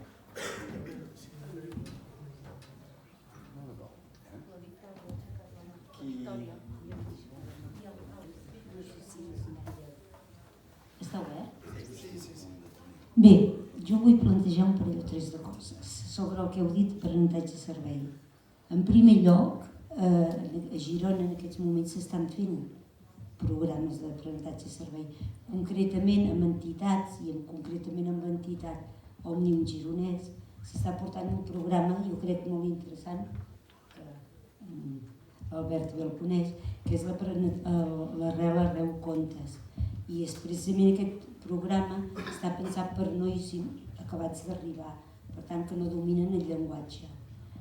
I el retorn una mica que es fa d'aquest projecte és després anar a explicar un conte que estan preparant amb voluntaris en els centres educatius i després el van explicant a les escoles i a les biblioteques. Per tant, jo em sembla que ja existeix això. Ara, des de l'Ajuntament es podria millorar, es podria ajudar a col·laborar perquè costa molt trobar voluntaris. O sigui, està bé que es plantegi l'Ajuntament temes d'aquests, em sembla molt interessant. També, aprofitant també, heu parlat de les escoles, dels programes servei, però també estaria bé plantejar-ho amb els centres d'esplai, que també es fa alguna cosa, intercanvis entre entitats. Jo fa poc que hem creat l'Associació Gironina de Parkinson i hem fet un intercanvi amb el grup de guies i escoltes del Joan Pons. Per tant, vull dir que bé es pot aprofitar el grup d'esplai no només als centres educatius. I després, una altra cosa, també dintre el mateix, per en Pere, que no sé si existeix ja a la universitat, no ho he acabat d'entendre, aquests programes de col·laboració amb entitats des de la universitat. Perquè és que jo ja fa molts dies que estava pensant en una cosa i ara egoista, no per l'associació. L'associació que hem creat és una associació bàsicament de gent molt gran i per tant no tenim domini de whatsapps i de coses d'aquestes, d'Instagram i aleshores jo havia estat pensant abans de la xerrada de mirar si a la universitat podríem aconseguir algun estudiant que treballés sobre xarxes o així i buscar alguna ajuda en aquest sentit. Quan has dit això he pensat, coita, el que jo estava pensant precisament. I això és possible buscar aquesta ajuda? Sí? Doncs si m'ho pots dir després, gràcies, moltíssimes gràcies. Li contesto, Sí, tant. Sí, molt curt. És possible, no sé si serà fàcil, però és possible, perquè hi ha una oficina de voluntariat, que això es pot fer com a voluntaris, que probablement trobaríem estudiants que voluntàriament vindrien i ho farien. El que és una mica més difícil, però jo no ho veig massa complexa, és trobar algun professor o professora que vegi la utilitat per la seva assignatura de que alguns estudiants facin part del programa formatiu fent aquesta experiència allà i demanant-los algun retorn que comprovi que han après coses. Per tant, convertir-ho en aprenentatge a servei és més complicat, des de l'opció de voluntariat és més fàcil, però la universitat té mecanismes com per donar resposta i de fet hi ha experiències, jo conec experiències en altres universitats que justament l'exemple que has posat d'acompanyar a gent més gran amb el domini de les noves tecnologies ha estat un dels exemples d'aprenentatge a servei. Ja? Toca? Mira que No cal, no cal. Em sentiu bé? Sí? Se'm sent bé? Sí. Davant d'aquest nivell que hi ha aquí, vull dir, tindreu que disculpar-me, perquè estic anys llum. Jo em dic Josep Maria Casadevall, tinc 70 anys, soc voluntari activista del Salabret i em dedico a fer sessions de conscienciació ecològica a les escoles. Porto 1.400 alumnes fets i m'ho passo teta. A més, ja anem per aquí, no? Bueno, tindrem una Girona educadora quan els 100.000 gironins siguin educadors. Quantes vegades no ens diuen el meu fill he anat a Singapur i allà no es mouen de 2 metres del cendrer, perquè si no s'hi cau un cul. O no hi ha cap paper terra, perquè si qualsevol tiene un paper terra com a Suïssa, un qualsevol que passa pel carrer crida l'atenció. Per tant, hem de fer tots un esforç. Ajuntament, Generalitat, Universitat, no són res, són paraules. Vas a la plaça de la Vila, allà a la plaça de l'Oli, no? A la Caldia, és la Vila. És que soc de Vic, no soc de sempre. Ajuntament, una paraula, Ajuntament. Generalitat. Qui és l'Ajuntament? Qui és la Generalitat? Els polítics que intenteu posar ordre o de fer funcionar tot el funcionariat, que són persones que han d'esforçar-se en lograr tot això que heu dit vosaltres. Tot això que heu dit vosaltres només requereix de l'esforç de les persones. Si no, no es farà res de tot això que hi ha. Ja està. I fins aquí ja he dit el que em semblava. Per tant, tothom hem de... Jo podria anar a veure com fan les obres o com faig això. Aprofitant que m'imagino que aquí hi ha alguns mestres, n'hi ha molts de mestres. Jubilats. Jubilat. Bueno, també pot interessar. Si voleu prendre nota del meu telèfon, si voleu, us el dic, el telèfon? Però si no preneu nota no m'escriureu. A l'Instagram soc Casadevall Ortiz i el telèfon és el 676 46 68 36. 676 46 68 36. A mi qualsevol que em truca, qualsevol escola, o sigui, si em feu un WhatsApp o em truqueu, Josep Maria, soc fulana de tal escola, llavors jo us enviaré tota la informació del contingut d'aquestes sessions que faig. Són 2 hores i quart, 1 hora de presentació, reciclatge, les 4 R's, l'escalfament global, l'efecte hivernacle, tot bastant. Per què? Hi ha escoles que es limiten a anar a collir merda, i collir merda no és agradable, us ho juro. I mira que n'he collida, no és agradable. El que cal és que la mainada sàpiga per què es cull tot allò de terra. Va haver-hi una actuació a l'escola de quart de... En aquella noia em dirigeixo. Els de quart d'ESO de Taialà, els de quart d'ESO de Taialà, van fer una carrera d'aquests que s'hi pot córrer, s'hi pot caminar, s'hi pot anar amb cadira de rodes, per recollir la brossa que hi havia allà. El Salabret simplement ens hi vam apuntar. 250 quilos amb el tros d'allà davant de Fontejau, d'allà on hi fan allò amb aquells patinets, no? Ja la veurem. Per tant, si em podeu ajudar a que jo faci aquesta feina, jo de ganes ja en tinc. Però falta la informació que us heu volgut donar. Moltes gràcies i disculpeu el rotllo. Jo volia explicar algunes coses de com funciona aquest ajuntament que avui tenim. Ahir teníem una trobada amb entitats d'educació en el lleure i són entitats que ningú vetlla per elles, ningú. ningú els incorpora en cap planificació, ningú li importa què els hi passa durant l'any fins que no ve el programa de vacances. És que podria seguir amb tantes i tantes coses perquè ens adonéssim, podria parlar de la segregació escolar, podria parlar de la manca d'efectius a l'àmbit de l'educació social, podria parlar de tantes i tantes coses. Girona no és una ciutat educadora, és a pesar de tot educadora, o a pesar d'aquest ajuntament educadora. I ho dic així de fermament perquè és la meva convicció. I ho dic perquè a més és una ciutat que té, com deies molt bé tu, té tot un potencial que no es té en compte. I per tant, quan això no es té en compte, vol dir que aquesta ciutat no és educadora. La inconsciència o la manca de respecte per totes aquestes entitats, la manca d'incorporar-los, la manca de tal, fa que sigui una ciutat mal educada i per tant mal educadora. Per tant, a pesar de l'Ajuntament,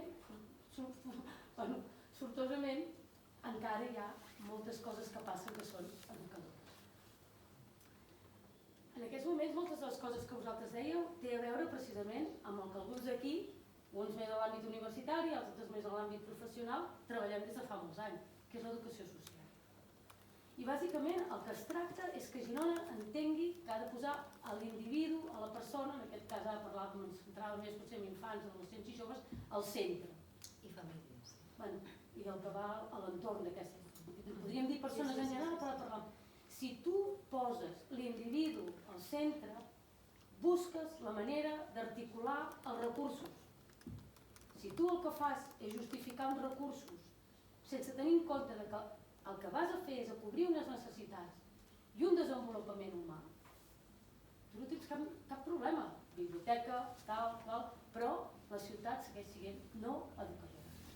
Llavors, clar, aquí ha d'haver-hi algú que doni aquesta visió i que la posi en consonància amb els diferents agents educadors, que és posem l'individu. I potser no cal multiplicar molt els recursos, potser cal escoltar molt bé l'individu, veure'l des del seu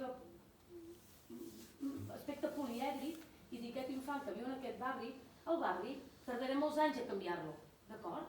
Perquè Font de la Pólvora difícilment podrem fer el procés que ens agradaria poder-lo fer. Però això no vol dir que si posem l'individu al centre no puguem trobar aquells elements correctius per facilitar-li aquest entorn. I vol dir que haurem de trobar autobusos, i vol dir que haurem de facilitar beques perquè vagin a escola. Busquem tot el que sigui possible i fem-ho. I això és el que hem de fer com a Ajuntament, articular tota aquesta xarxa, perquè si no, no acabem fent res. Perquè els problemes estructurals i els problemes de segregació que ja hi ha molts llocs són tan greus que o bé som creatius i busquem maneres centrant-nos en l'individu i buscant aquestes complicitats que dèiem entre els agents, però sobretot atenent a l'individu, no als serveis que tenim, sinó a allò que són les necessitats que té aquella persona. I llavors posant-nos en sintonia. I això demana de tornar-nos una mica més paidocentristes, una ciutat més centrada en les persones i que llavors responguem atenent i escoltant a les persones i allò que elles necessiten. I aquell infant que la seva família només li pot assegurar la supervivència en aquests aspectes més fisiològics, perquè ens trobem en aquestes realitats, ja hi serem els que vetllarem per totes les seves altres dimensions i ja acompanyarem aquesta família per fer-la sensible, per acompanyar-la en tot aquest procés d'emancipació juntament amb el seu fill. Per tant, hi ha d'haver un canvi de visió claríssim entre els professionals, entre els polítics, els primers, i sobretot molta creativitat, perquè ni canviarem la institució educativa, ni canviarem els barris que tenim. No, ens agradaria fer-ho, però tardarem molts anys. En canvi sí que podem canviar la mirada, podem ser transformadors aquí, i no ens ha de fer por. Penso que aquí hem de ser tots molt oberts a mirar. I tampoc treballem amb la universitat, aquest ajuntament. I et posaré només un exemple, i ho dic aquí perquè l'Anna ho sap i podem fer-ho també, però mentre jo treballava a l'Ajuntament de Girona, sembla que l'única que acceptava persones en pràcticum d'educació social en alguns anys vaig ser jo. Per una qüestió de codi deontològic, per mi és ètica. Ningú mai des de l'Ajuntament em va dir tu com a treballadora d'aquest Ajuntament has de complir amb aquest compromís d'assumir persones en pràctica professional perquè més t'asseguraràs, no? Mai. O sigui, ni l'Ajuntament com a empresa, o sigui, ja no com a institució política, ni com a organització,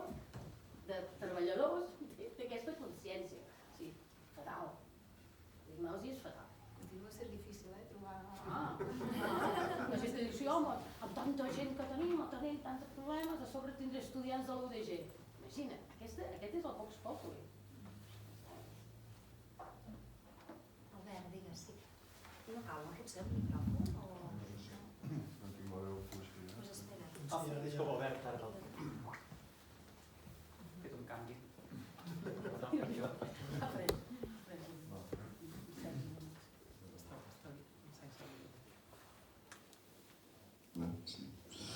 No, bueno, d'entrada volia agrair la taula i tot el que heu dit, perquè sempre és un gust sentir tot això que ja sabeu que també compartim i que hi treballem perquè això sigui així, no? I per tant no hi puc afegir gaire res més tampoc al que ja heu dit, perquè estic totalment d'acord.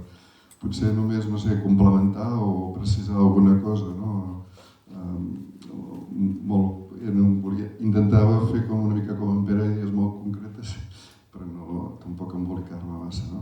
Però sí que potser una primera idea que a mi crec que és important, i crec que abans la Caral ha dit la paraula, que també és rigorós. O sigui, hi ha molt, amb el tema de l'educació, com en molts altres temes, però amb el tema aquest, és molt poc rigorós a nivell municipal.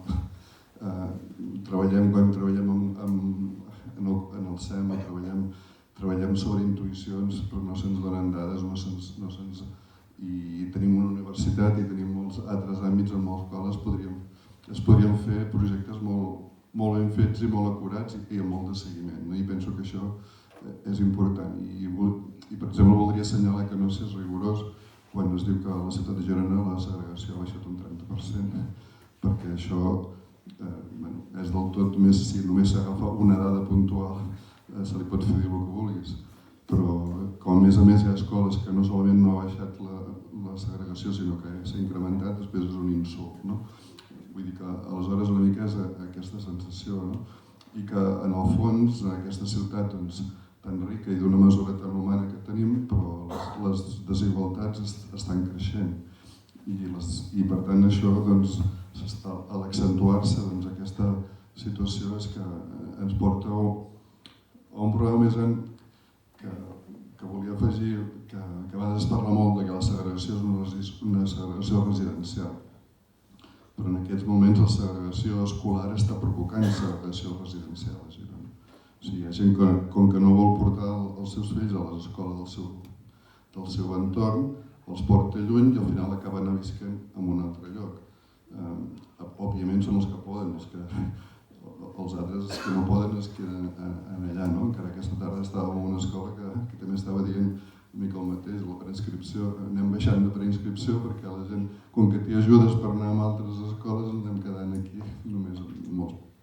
Vull dir que el tema de la segregació és molt complex i també penso que ens hem d'atrevir a parlar clarament dels problemes amb la ciutadania. La ciutadania no és tonta, la ciutadania ha d'entendre i la ciutadania ha d'entendre que pel bé comú de la ciutat necessitem resoldre aquest problema que fa més de 25 anys que estem patint. I com que fa més de 25 anys no només hem de lluitar contra la segregació, que això ja m'heu sentit, sinó que hem de parlar de la desegregació, perquè hi ha centres educatius i hi ha zones de la ciutat que sense aplicar unes mesures de desegregació mai canviarem només distribuint o equilibrant alumnes de NES de P3, mai canviarem aquesta situació. Jo no dic que no s'hagi de fer, també, però òbviament amb això hi prou. Per tant, una mica era també introduir aquesta idea de la desegregació i de l'heterogeneïtat. I si hem de fer heterogeneïtat, hem de moure gent. Hi ha d'haver-hi aquest tema de la mobilitat i això ho hem de fer tant en l'espai, diguem-ne, lectiu com el no lectiu. Allà on no s'arribi molt lectiu es pot fer molt no lectiu i a vegades el no lectiu ens pot afavorir en el lectiu. Per tant, el tema de l'heterogeneïtat em sembla també un tema fonamental i que hi ha gent que potser no comparteix, però jo cada vegada em sembla que ho tinc més clar. Jo estic absolutament d'acord amb el que deia en Pere, que la lògica no ha de ser lògica de territori i no lògica d'escola.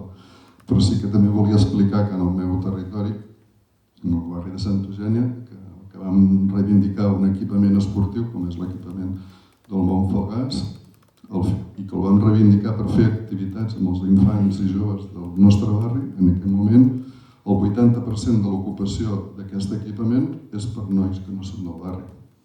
Perquè com que es diu que es fa amb lògica de ciutat, tothom l'ocupa i l'ocupa el que té més capacitat d'ocupar-lo. Amb la qual després no s'ocupa. Vull dir que estic d'acord en comptar els equipaments que hi ha en un territori, però també quina gestió es fa d'aquests equipaments. I podria explicar el mateix de la Marfà o dels bucs de la Marfà, etc. No m'ho vull estendre molt més i simplement és dir que estic totalment d'acord amb el tema del fora escola. Jo també vaig veure aquesta dada que deies tu del 20%, Pere, però jo estic segur que en el barri on t'he vist, que almenys el 40 o 50% dels nanos del barri on visc no fan cap activitat. Vull dir que això també és molt desigual. I també que a vegades contem com a activitats fora escola els tallers d'estudi, que a vegades són, si no vols, caldo 3 tasses. Vull dir que aleshores també en aquest sentit també és que hem de canviar les lògiques de moltes coses d'aquestes, no? I per tant, penso que en aquest sentit també s'ha de fer un estudi seriós de quines necessitats hi ha, perquè n'hi ha de necessitats.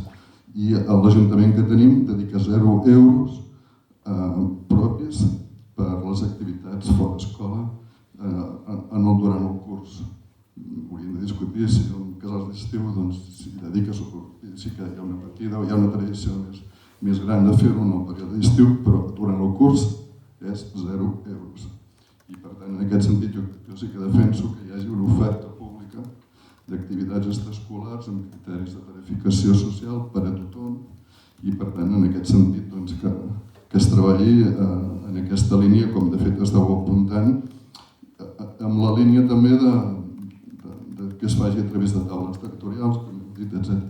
Però hi estava en el pla comunitari que estic jo i s'ha volgut renovar tot el tema. Érem una comissió d'educació de potser 20 persones, 10 persones eren de l'Ajuntament i del propi territori eren potser 4 o 5. Vull dir que aleshores dius, les coses també s'han de fer ben fetes, perquè si no, no entrem. Hi ha alguns territoris que necessitem també aquesta visió més enllà del propi territori per poder evolucionar. Per tant, en aquest sentit també és per tenir-ho en compte. I per acabar, només per una idea que també hem parlat a vegades amb la Caral i tot això, que jo diria que, no sé si Girona és una ciutat educadora, és una ciutat de projectes i més aviat de projectets. Està tot ple de projectets. I una mica, fins i tot amb això del programa Nexes, que no hi hagi territori. És una escola amb un equipament i només és amb lògica de l'escola amb l'equipament, sense comptar amb el territori. Però aquests projectets, això, l'única manera de lligar-los i enxarxar-los és que hi hagi un bon pla educatiu de ciutat. Una ciutat educadora sense un pla educatiu de ciutat és un títol i no és un pla d'acció. I aleshores, aquí és per reivindicar el pla educatiu de ciutat que n'hem parlat, que va quedar aturat el 2011 i que mai més se li ha tret la pols. Gràcies. Moltes gràcies, Albert, per aquesta intervenció. I sí, tenim moltíssima feina per fer, però jo crec que la xerrada vol tenir sobretot un to optimista de dir que des de l'Ajuntament es poden fer moltíssimes coses. No coses que no s'estiguin fent o que no s'estiguin fent prou bé, però de l'Ajuntament tenim un potencial brutal d'actuació, tot i que no podem designar mestres a primària, no podem dir el currículum de primària, perquè això és cosa del departament, però des de l'Ajuntament tota la resta tenim un potencial enorme d'actuació, d'incidència i de poder revertir situacions que ara ens semblen molt difícils de revertir. I és senzillament el que hem dit aquí a la taula, de dir no, seguem-nos, fem-ho bé, teixint les complicitats que hem de teixir amb tots els agents que tenim a Girona. Tenim la gran sort de tenir una ciutat d'una mida amable, d'una mida abastable, i que per tant podem teixir moltes complicitats del tu a tu amb totes les entitats que hi treballen, amb la universitat, amb els agents educatius, amb agents que pròpiament no considerem ara educatius, però que sí que ho són, com poden ser entitats ambientals, com poden ser, òbviament l'educació en el lleure és educació en majúscula, els CAUs, els esplais, i aleshores podem fer una feinada enorme, només tenim la voluntat de fer-la. i de crear aquests diàlegs i d'escoltar, de dir què passa en aquest territori, escoltem-ho bé, detectem-ho bé, fem una bona diagnosi i aleshores posem-nos a treballar. I no sempre tot depèn d'un pressupost, perquè molt sovint ens escudem en el pressupost, diem, és que no hi ha peles, no sempre depèn tot d'un pressupost. Moltes vegades depèn de les ganes de fer-ho realitat i de veure i de ser creatius, com ha dit la Cristina, la creativitat, i de veure totes les possibilitats que tenim amb els projectes d'aprenentatge-servei. Traiem tot el suc dels instituts, de les biblioteques, dels centres cívics que ja tenim, de totes les entitats. Tenim un teixit associatiu a Girona que és una meravella. I només traient tot el suc que tenim en aquest teixit associatiu i fent que tots treballem conjuntament amb una mateixa mirada pedagògica, és a dir, que educació no es quedi en la regidoria d'educació, que la mirada pedagògica sigui transversal a totes les àrees de l'Ajuntament, a totes les entitats que treballen per la ciutat i a tots els agents que tenen un poder de transformació pedagògica i educativa sobre la gent de la ciutat. Per tant, jo volia que aquesta taula fos molt positiva en aquest sentit. Entenc perfectament que l'Ajuntament no està fent tot el que podria fer, però jo crec que de debò que tenim tant de marge per poder fer les coses molt millor i sí que en moltes coses ens ho trobem ja més precaritzades, com aquests exemples que has posat de Santa Eugènia i altres casos de segregació i de zones de Girona que realment s'han anat deixant i s'han fet callar la bola cada cop més gran, però mai no he estat per actuar.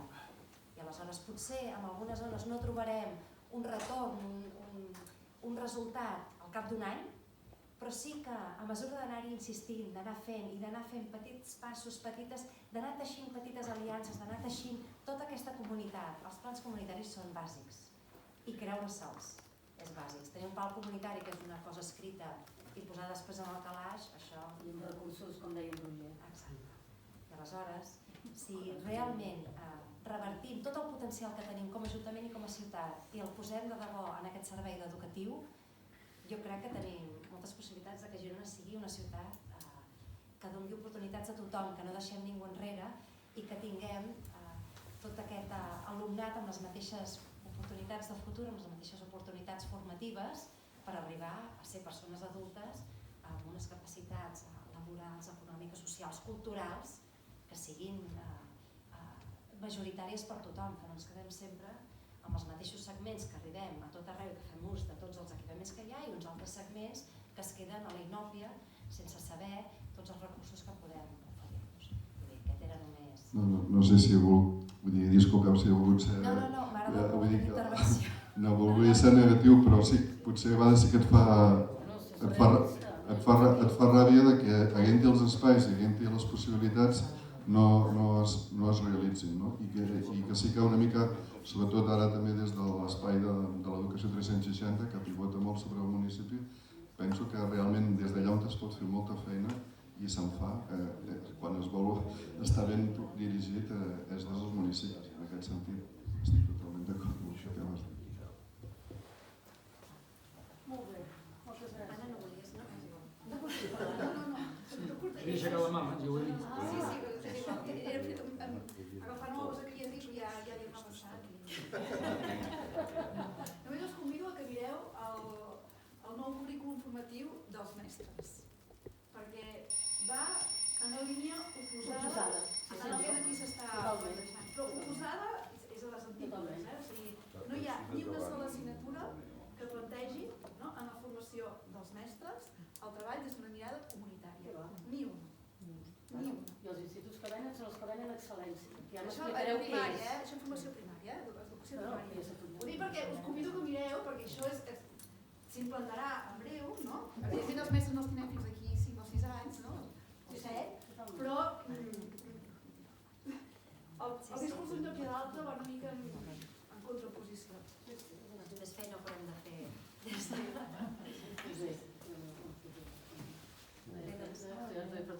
Moltíssimes gràcies a tots per haver vingut un dia que semblava que havia de ploure, que ja va No, pots celebrar-ho ara. Exacte.